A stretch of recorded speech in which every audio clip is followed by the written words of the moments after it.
Cet adversaire, c'est le monde de la finance. Colonna n'était pas armé, il n'a pas opposé de résistance. C'est bien elle qui a écrit « Omar m'a tué ». Voici les Rolling Stones. C'est l'heure du jour où votre plongée quotidienne dans l'histoire à travers les archives d'Europe 1.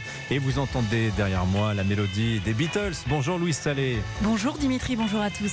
Avec vous, nous remontons en 1965. Ce jour-là, le 26 octobre, Elisabeth II, la reine, accomplit un geste symbolique inattendu dans une Angleterre très conservatrice.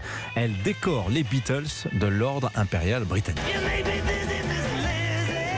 Le monde commence tout juste à ovationner ces garçons dans le vent lorsqu'en juin 1965, et malgré les critiques, la reine décide de les décorer. Le journaliste François Jouffa l'annonce sur Europe 1. L'Angleterre est peut-être un pays conservateur. Leur nom pourtant, The Beatles, figure en bonne place sur la liste publiée par la London Gazette, énumérant les distinctions accordées par la reine à l'occasion de son anniversaire à quelques centaines de ses sujets les plus méritants. L'ordre impérial britannique, c'est la distinction des anciens combattants. Certains sont donc outrés de la partager avec des rockstars.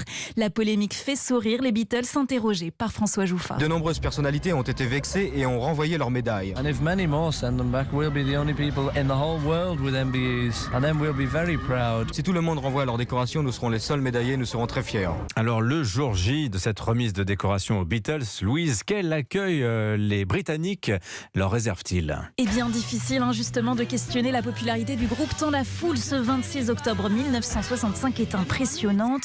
Jacques Ourevitch est en direct du Palais Royal pour Europe. Eh bien, ce hurlement, c'était le passage des Beatles. Il y a évidemment dans ces cris We love Paul, nous aimons aussi Ringo, nous aimons John. We love you, John!